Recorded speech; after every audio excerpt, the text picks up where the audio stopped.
boys and girls. Thank you so much for joining our next episode of Showcasing Stupidity, and we're finally doing the one I've been promising has been coming for 2 months, and I just kept putting the shit off. And that's the Joey Rocha Part 2. Yes, it is more stupid than Part 1. That may be hard to believe, but go watch Part 1 and you'll see why. Anyway, all the same setups as before.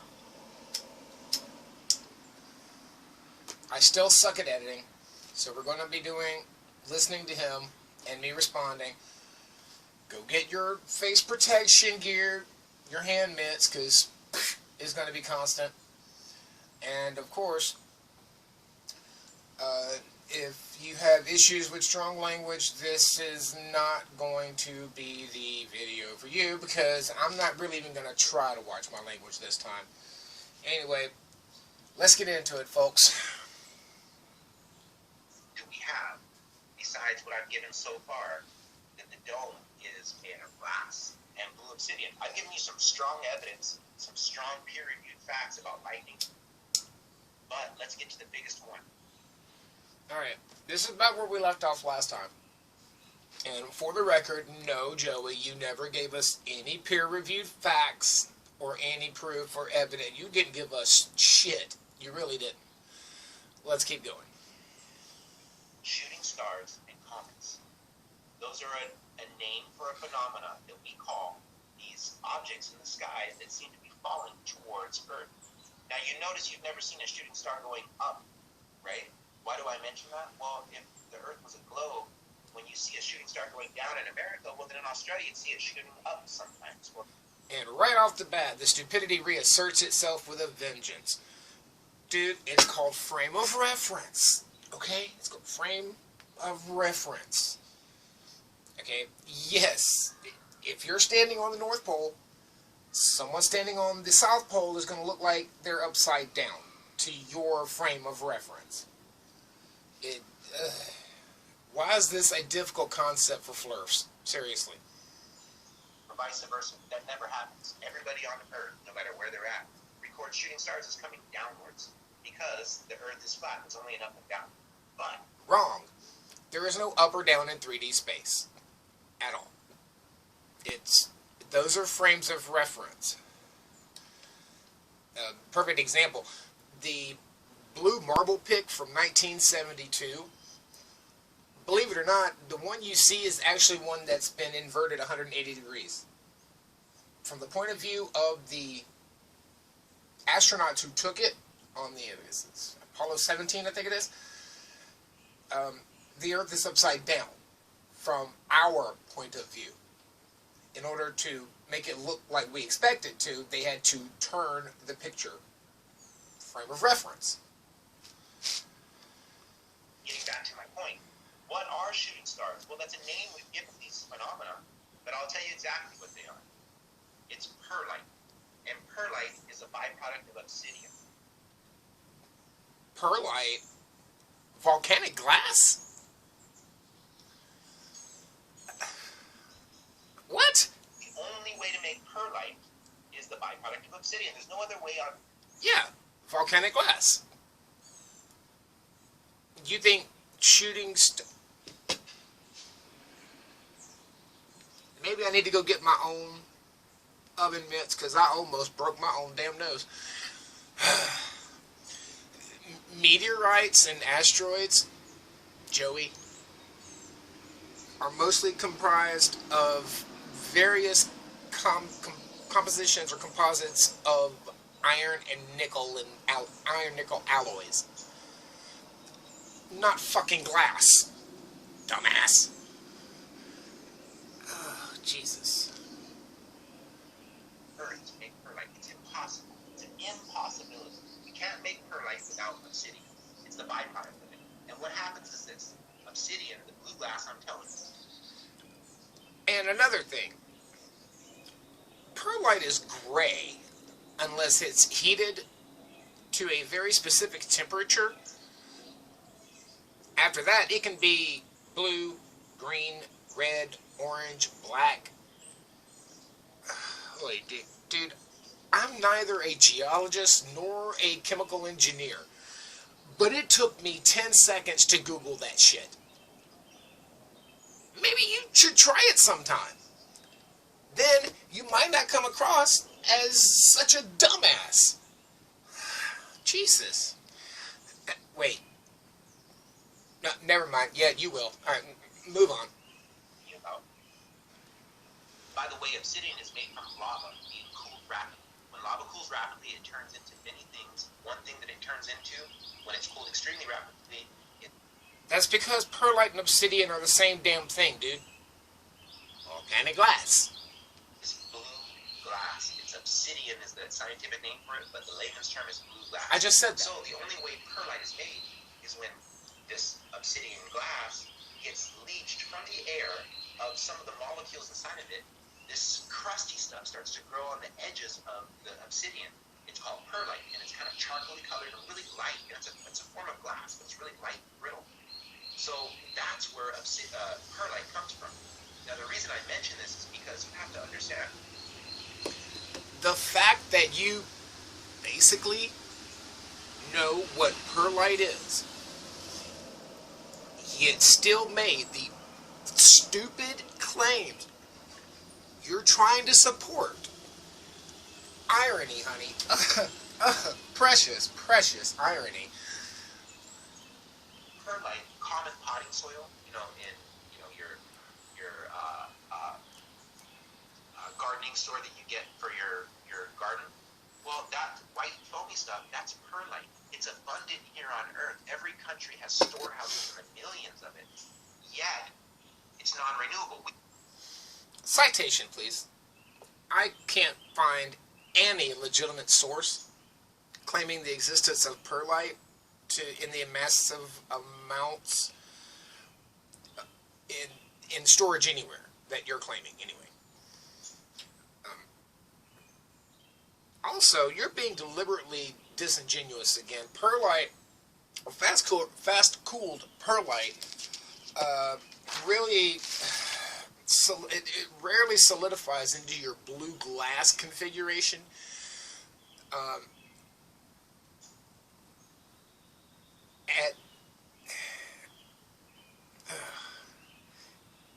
Except for at very specific pressures and temps. Very specific. Really specific that you're not allowing for. Without these, perlite crumbles into pumice, dude. Know what pumice is? You figured out what the hell perlite is. Go look up pumice.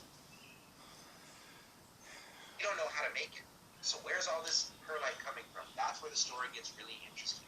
As I told you, shooting stars, comets, etc., are all perlite. So what it Okay, so you're lying. We just went over this.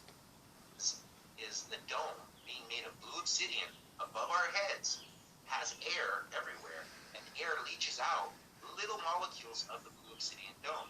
As it gains weight, like a scab on our skin, eventually it falls off. You see, because the dome is just like the human skin. It sheds and renews itself. That's how it gains its strength, from the continuous lava flow. You see, we're encapsulated by a circle of ice.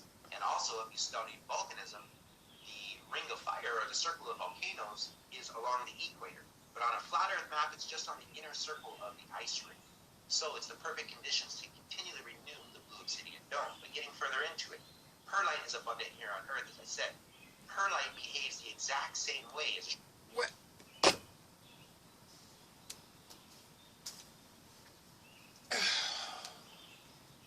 Oh, God. Okay. That's a new one on me. Joey, wow. Wow. And here's where your Dunning-Kruger effect takes over. You think that you're so intelligent that you just do not realize how stupid you are and how dumb your claim is. And honestly, I have so many questions right now. I really do. And these are honest to God questions. And each of them perfectly illustrates why flurfers like you are batshit insane. One, where's this, we'll call it dome light? Glass you somehow managed to send through a mass spectrometer so that in order to find out its chemical composition. That's what you would need. How did you get the sample?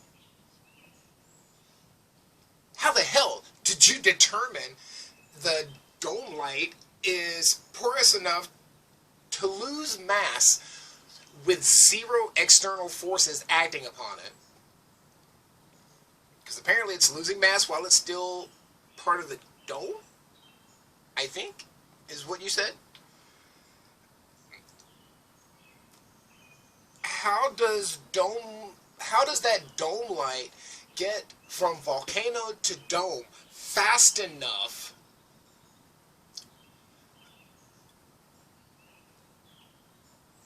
before completely breaking down into pumice? How the hell does the dome light, while it's connected to the dome, stay at the necessary temperature and pressure to stay perlite when the temps and the air temps fall dramatically the higher in elevation you go? Obviously, you're not thinking this shit through, dude. Obviously. These are questions that immediately hit me within 1 second of listening to that idiotic diatribe you just went through. And, I mean, there's just so much to unpack there. It's amazing to me that you... Wow. Just wow.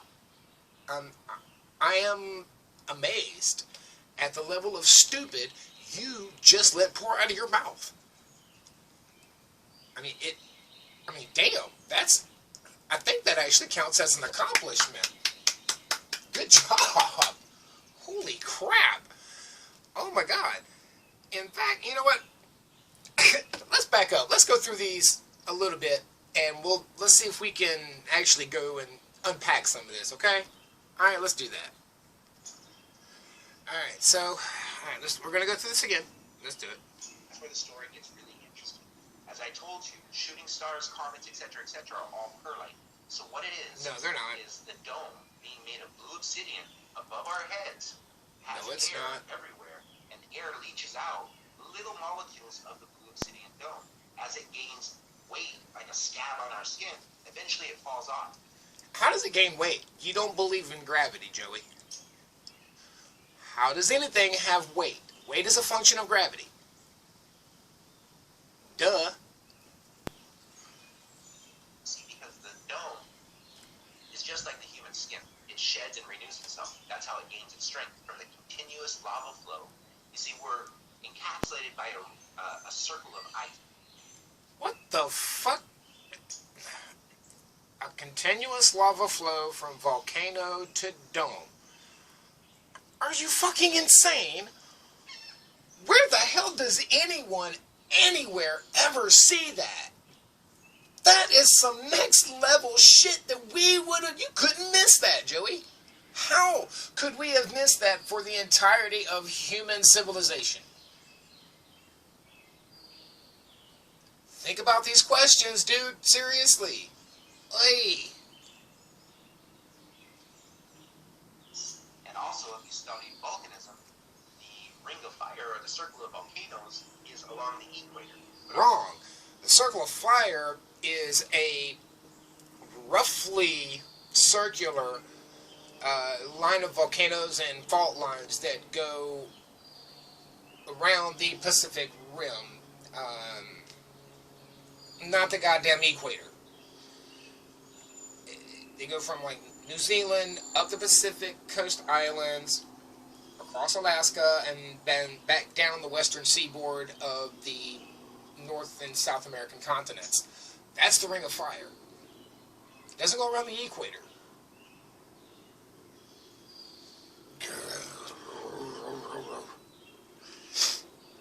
On a flat Earth map, it's just on the inner circle of the ice ring. So it's the perfect conditions to continually renew the blue obsidian dome. But getting further into it, perlite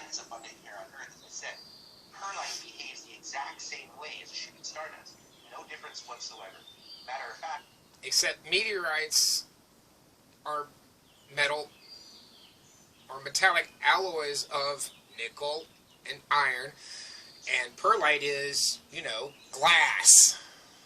When they mine perlite here on Earth, what they do is they dig it up only a few feet or meters deep in the soil because it came from the dome itself. We take it. Or, you know, out of a goddamn volcano. Do you even try to listen to the stupid that comes out of your mouth? Honestly. So stupid.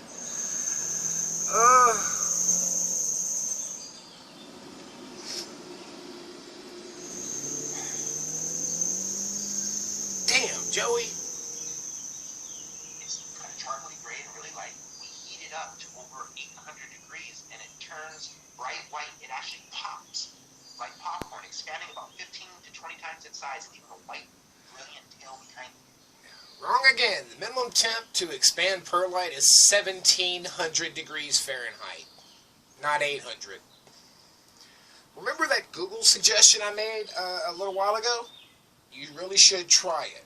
Matter of fact, that was one of the things that took me so long to get this damn video made, was I had to actually look up not only what perlite is, but how it's made. You really should have done the same. Just like a shooting star or comet does. So, what happens is, as the perlite is formed on the top of the obsidian dome, and it falls down, it gains speed, and temperature creates heat. So it eventually... And what, oh great sage, causes it to fall? Flurfordropity? Again, Joey, you don't accept gravity as being real. So what the fuck is making it fall from the dome?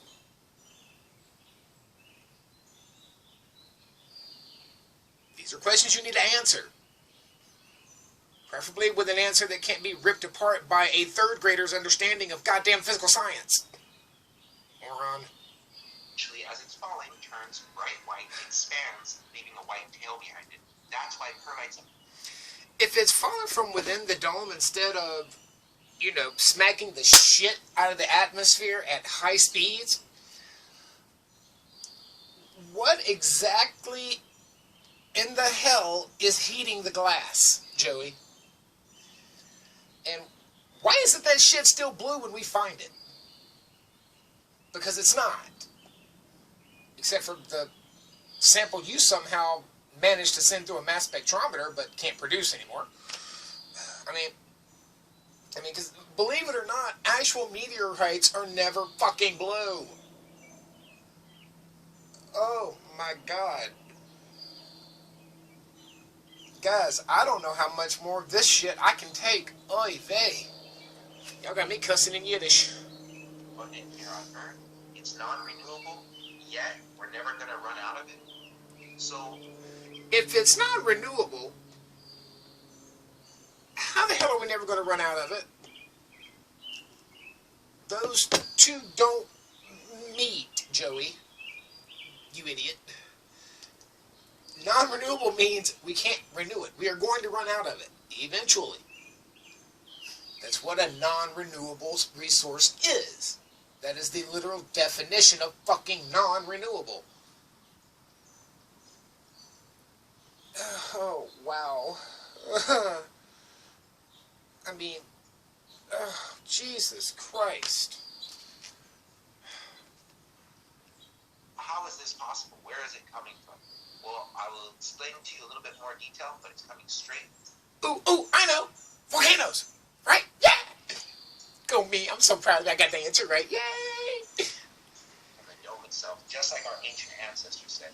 If you want to find out the science of flat Earth, please tell me what ancient ancestors ever said the sky was a constantly crumbling volcanic glass dome.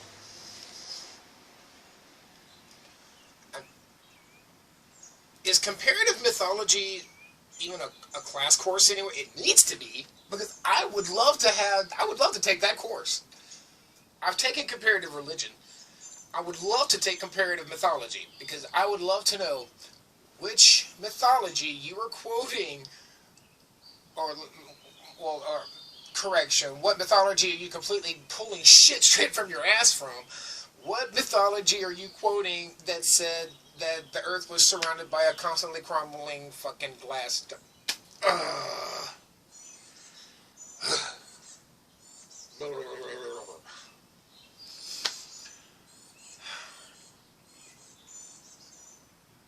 Does anyone understand now why I waited so long to do this damn video? Hey, Jesus Christ. Oy vey. Look no further than what all of our ancestors said, because they all agreed on the same thing. They all said it was flat. They all said it was motionless. And they all said it was dome encapsulated. But no, they didn't. Didn't I already point out to you that this entire argument was completely stupid? I'm absolutely sure that I pointed this out in the first video in part 1, that this argument that our ancient ancestors believed this, that, or the other was a demonstrably stupid fucking argument. I know I did. Why are you still doing it? And besides, no, they really didn't. The Greeks, Egyptians, the Norse myths, the Far East, the myths from the Far East civilizations, nor most of the Native American tribes, none of them pushed your insane flat earth bullshit. None of them. None of them. Not one. None. At all. Not one. Not one did it. Pick your 10 best, Joey. Pick your 10 best. And I guarantee you that 7 of them did not make a single fucking claim you're trying to attribute to them. There you go. a lot of flat earthers shy away from the dome encapsulation. How else do you think we can have an atmosphere? You cannot recreate an atmosphere. Because apparently there's some shit even a flurfer won't swallow. I know, I was shocked too. Trust me, I know.